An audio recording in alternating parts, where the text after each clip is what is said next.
جہاں میں علم کا ہم رنگ بھرتے ہیں، ہمیں غربت کو راہوں سے ہٹانا ہے، ہمیں پڑھنے لکھنے اسکول جانا ہے۔ Now I would like to call Hafiz Nuzair sir to share some important thoughts with us. Please put your hands together. السلام علیکم ورحمۃ اللہ وبرکاتہ۔ سب سے پہلے اسکول کے مینجمنٹ کا شکریہ ادا کرتا ہوں، انہوں نے میری شال پوشی کی، میری ذرہ نوازی کی، ان کا شکریہ ادا کرتا ہوں، اور تمام حاضرین کے سامنے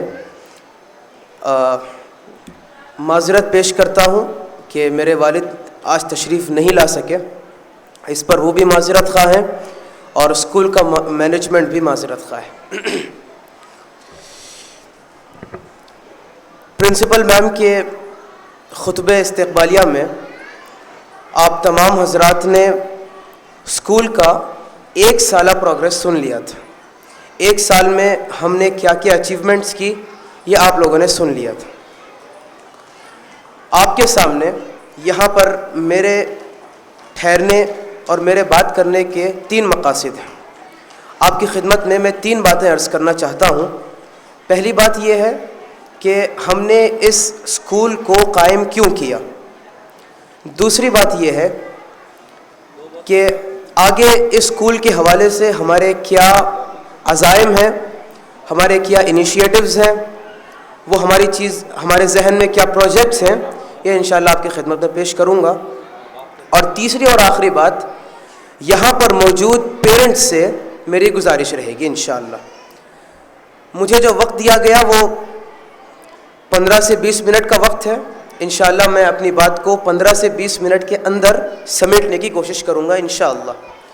سب سے پہلی بات یہ ہے کہ IFS اسلامک فاؤنڈیشن سکولز یا اسلامک فاؤنڈیشن سکول، اس سکول کو قائم کرنے کا مقصد کیا تھا، اس کی بنیاد رکھنے کا مقصد کیا تھا۔ آپ تمام پیرنٹس یہاں پر بیٹھے ہوئے ہیں، انہوں نے اس اسکول کے اندر اپنے بچوں کا اندراج کروایا، ایڈمیشن کروایا۔ اگر آپ کو ہمارے مقصد کا علم نہیں ہے تو پھر اس اسکول میں پڑھانے کا کوئی فائدہ نہیں ہے۔ آپ نے 1 سال کے اندر ہمارا پروگریس تو دیکھ لیا، لیکن ہمارا مقصد اگر آپ لوگوں کے ذہن میں نہیں ہے تو پھر فیوچر پلاننگ میں آپ کوئی حصہ، کوئی کردار ادا نہیں کر سکتے۔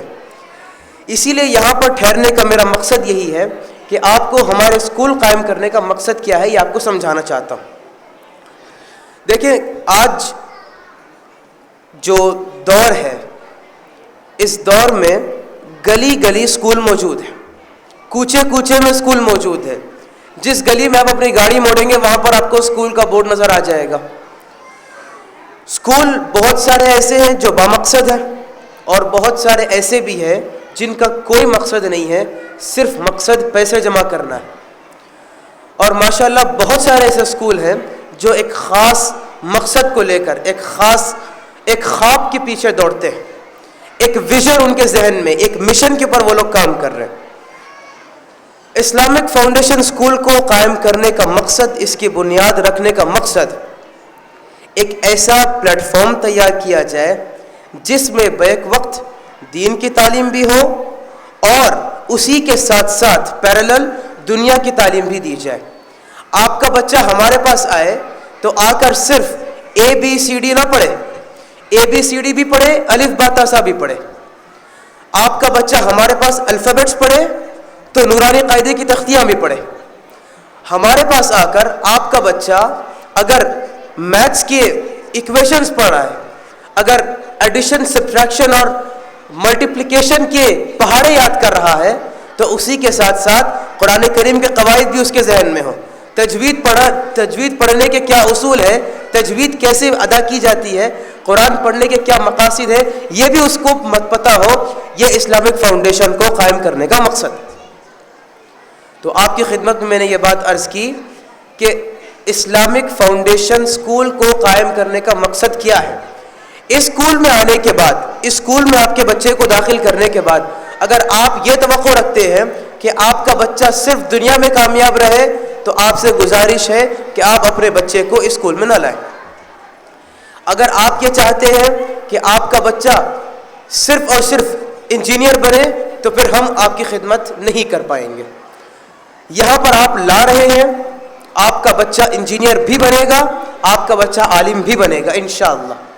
آپ کا بچہ ڈاکٹر بھی بنے گا، آپ کا بچہ مفتی بھی بنے گا، آپ کا بچہ دنیا میں IAS آفیسر بھی بن سکتا ہے، اور اسی کے ساتھ ساتھ آپ کا بچہ قرآن کریم کا بہترین قاری بھی بن سکتا ہے. تو اسلامک فاؤنڈیشن اسکول کو قائم کرنے کا یہ مقصد ہے کہ آپ کو ایک چھت کے نیچے، ایک پلیٹ فارم پر، جہاں دنیا کی تعلیم دی جائے اسی کے ساتھ ساتھ دین کی تعلیم بھی دی جائے. دنیاوی ماحول بھی ہو اور دینی ماحول بھی ہو، دنیاوی بیس بھی قائم کیا جائے اور دینی عقائد، دینی اعمال کے اوپر ہی بچے کو لایا جائے. دوسری بات جو میں نے عرض کرنی تھی وہ آپ کی خدمت میں مستقبل میں ہمارے کیا انیشیٹوز ہیں، مستقبل کے تعلق سے ہمارے کیا خواب ہیں، مستقبل کے تعلق سے ہمارا کیا مشن ہے، یہ آپ کی خدمت میں نے پیش کرنا تھا. الحمدللہ جیسے کہ میڈم نے ابھی آپ کے سامنے کارگزاری پیش کی خطبہ استقبالیہ میں، اس سال ہمارے پاس 7ویں جماعت تک، 7th کلاس تک ہمارے پاس تعلیم موجود رہی. نرسری سے لے کر 7ویں جماعت تک ہم نے ایک سال کے اندر پروگریس کیا. آئندہ ہمارا پلان یہ ہے کہ اگلے سال اسکول کو بورڈ سے باضابطہ ریکگنائز کروا کے 9th اور 10th کی بھی بنیاد رکھ دی جائے. اس کے لیے ہم نے عمارت کو قائم کرنے کا باضابطہ پروجیکٹ ترتیب دے دیا ہے. آگے کس طرح ہم نے تعلیم پڑھانی ہے، آگے ہم نے فیکلٹیز کو کس طرح ریکروٹ کرنا ہے، اس کے تعلق سے پورا پلان الحمدللہ موجود ہے. اس کے تعلق سے آپ پرنسپل میم سے رابطہ کر سکتی ہیں، معشوق بھائی بھی موجود ہیں، ان سے بھی آپ رابطہ کر لیں ایڈمیشنز کے حوالے سے. انشاءاللہ اگلے سال سے 8th اور 9th اور 10th یہاں تک کی تعلیم انشاءاللہ آغاز کر دی جائے گی. اور اس کے حوالے سے جو عمارت کی تعمیر ہے، جو بلڈنگ کی تعمیر ہے، اس کے تعلق سے بجٹ بھی ہمارے پاس موجود ہے الحمدللہ، اور انشاءاللہ اس کے پر کام شروع کر دیا جائے گا. آپ کی خدمت میں نے اب تک 2 باتیں پیش کر دی ہیں. نمبر 1 اسلامک فاؤنڈیشن اسکول کو قائم کرنے کا کیا مقصد ہے، اور نمبر 2 آگے ہمارے کیا خواب ہیں، کیا ویژن ہے، وہ میں نے آپ کی خدمت میں عرض کر دیا ہے. تیسری اور آخری بات میں آپ کی خدمت میں پیش کرنا چاہتا ہوں، یہاں پر موجود جو پیرنٹس ہیں ان کی خدمت میں بات پیش کرنا چاہتا ہوں، غور سے سنیں. اصول یاد رکھ لیں، جو آپ اپنے بچے سے کروانا چاہتے ہیں اس کے لیے پہلے آپ تیار ہو جائیں. جو آپ اپنے بچوں سے کروانا چاہتے ہیں اس کے لیے آپ نے پہلے کمر کسنی ہے، اس کے لیے پہلے آپ نے اپنے آپ کو تیار کرنا ہے. مثال کے طور پر اگر آپ یہ چاہتے ہیں کہ آپ کا بچہ وقت کی پابندی کرے تو سب سے پہلے آپ نے وقت کی پابندی کر کے بچوں کو دکھانا ہے. اگر آپ یہ چاہتے ہیں کہ آپ کا بچہ فجر کی نماز میں سب سے پہلے اٹھے تو آپ نے سب سے پہلے اٹھنا ہے. اگر آپ یہ چاہتے ہیں کہ آپ کا بچہ قرآن کریم اچھا پڑھے تو سب سے پہلے آپ نے قرآن کریم پڑھنا ہے. اگر آپ یہ چاہتے ہیں کہ آپ کا بچہ آپ کی بات مانے تو آپ نے اپنے والدین کی بات ماننی ہے. اگر آپ کا بچہ آپ یہ چاہتے ہیں کہ آپ کا بچہ شرارت نہ کرے تو پھر سب سے پہلے اپنی زندگی کو آپ نے ٹھیک کرنی ہے. اگر آپ یہ چاہتے ہیں کہ آپ کا بچہ وقت پر سو جائے، ضروری ہے کہ سب سے پہلے آپ وقت پر سونا شروع کریں. ہوتا کیا ہے، والدین کوتاہی کرتے ہیں، والدین خود وہ کام نہیں کرتے جس کی وجہ سے ان کے بچے بھی اپنے والدین کی کہی ہوئی بات پر عمل نہیں کرتے. اگر آپ یہ چاہتے ہیں کہ آپ کا بچہ مستقبل میں بہترین امت کی خدمت کرے تو اپنے آپ کو امت کی خدمت میں لٹا دو. اگر آپ یہ چاہتے ہیں کہ آپ کا بچہ امت کے لیے، اس ملک کے لیے کوئی نمونہ بن کر اپنے ملک کی اور اپنی ملت کی خدمت کرنا ہے تو سب سے پہلے آپ کو اپنے آپ کو دنیا کے امت کی خدمت میں اپنے آپ کو لگانا ہوگا. مثال کے طور پر اگر آپ اپنے والدین کی خدمت نہیں کریں گے، اگر آپ اپنے والدین کے پاؤں نہیں چومیں گے تو آپ کا بچہ اپنے والدین آپ کے پاؤں نہیں چومے گا. اگر آپ فجر کی نماز کے لیے پہلے نہیں اٹھیں گے تو مجھے یہ بتائیں کہ بچہ آپ سے پہلے کیسے اٹھے گا. اگر اسکول کو ٹائم پر آنا ہے تو اسکول کو ٹائم پر لانے کے لیے بچوں کو آپ تیار نہیں کریں گے تو بچے خود سے تیار کیسے ہوں گے. اگر آپ نے بچوں کو 5 وقت کی نماز کے عادی بنانا ہے تو تو سب سے پہلے آپ کو 5 وقت کی نماز کے عادی بننا پڑے گا. اگر آپ اچھے کاموں کے عادی نہیں بنیں گے تو اپنے بچوں سے یہ امید لگانا کہ ہمارے بچے اچھے کام کریں گے، یہ امید ای محال است و جنون، یہ ممکن ہی نہیں ہے، یہ چیز محال ہے. تو سب سے پہلے اپنے آپ کو ٹھیک کریں، آپ کے بچے آپ کو دیکھ کے خود بخود ٹھیک ہو جائیں گے. کچھ دن پہلے وہ واقعہ بھی میں نے سنا تھا کہ ایک والد اس نے اپنے بچوں سے کہا کہ سب لوگ نا ایک ایک گھر بناؤ. اس کے بچے بیٹھے تھے، ایک بیٹا بیٹی سب لوگ موجود تھے. اس نے کہا کہ مجھے ذرا ڈرائنگ کر کے دکھاؤ، ایک گھر بنا کر کے دکھاؤ. ایک نے کوئی گھر بنایا، ایک نے کوئی گھر بنایا. جو سب سے بڑا بیٹا تھا اس نے ایک بڑا سا گھر بنایا اب چارٹ کے اوپر، اور اس کے گھر کے بالکل بازو میں ایک چھوٹا سا گھر بنایا، چھوٹا کمرہ بنایا. تو اس کے باپ نے آ کر پوچھا، بیٹا یہ کیا کیا تم نے؟ یہاں اتنا بڑا گھر الگ بنایا اور یہ چھوٹا سا کمرہ الگ کیوں بنایا؟ تو بیٹے نے صاف کہا، ابا جان یہ جو کمرہ ہے نا یہ آپ کا کمرہ ہے، یہ میرا گھر ہے. تو وہ حیران ہو گیا. اس نے کہا بیٹا ایسے کیوں؟ میرا گھر الگ کیوں؟ کیا تم مجھ کو اپنے سے الگ رکھنا چاہتے ہو؟ اس نے کہا کہ ابا جان جس طرح آپ نے میرے دادا کو الگ رکھ دیا میں بھی آپ کو الگ رکھوں گا.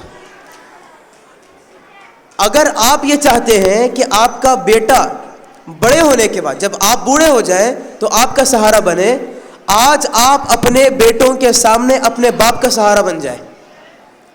آج خواتین یہاں موجود ہیں، اگر آپ یہ چاہتی ہیں کہ آپ کا بیٹا جب آپ بڑے ہو جائیں اور آپ کا بیٹا بڑا ہو جائے تو وہ آپ کی خدمت کرے، وہ آپ کو دھوکہ نہ دے، تو سب سے پہلے آپ اپنے والدین کی خدمت شروع کر دیں. اگر آپ یہ چاہتے ہیں کہ آپ کا بیٹا اپنے خاندان کا خیال رکھے تو سب سے پہلے آپ اپنے خاندان کا خیال رکھنا شروع کر دیں. تو آپ کی خدمت میں نے 3 باتیں عرض کی ہیں. نمبر 1، اسلامک فاؤنڈیشن اسکول کو قائم کرنے کا کیا مقصد ہے. دوسری بات، اس کے تعلق سے ہمارے آگے کیا پلان ہے. اور تیسری بات کہ سب سے پہلے اپنے آپ کو ٹھیک کریں، آپ کی اولاد خود بخود ٹھیک ہو جائے گی.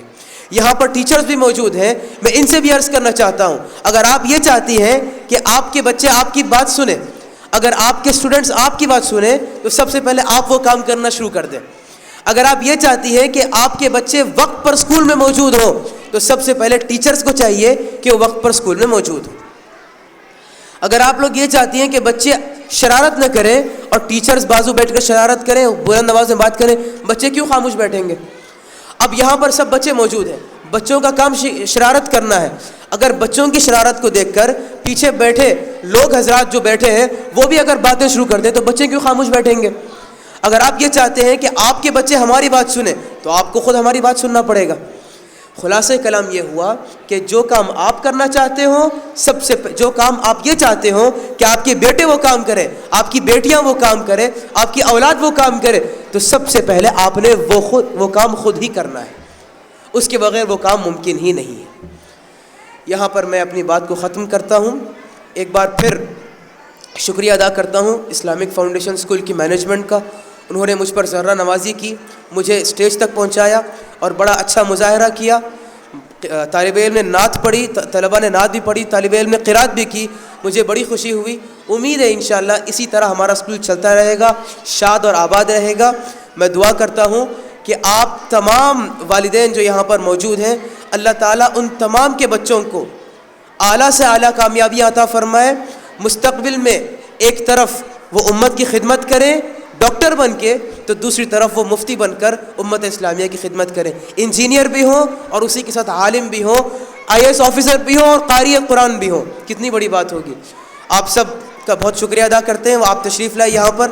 اللہ آپ تمام کی جائز مرادوں کو پورا کرے، آپ کی اولاد کو نیک اور صالح بنائے اور اس پروگرام کو اللہ تعالیٰ کامیاب فرمائے. جزاک اللہ خیرہ. السلام علیکم ورحمۃ اللہ وبرکاتہ. Thank you, sir, for your wonderful speech. Allah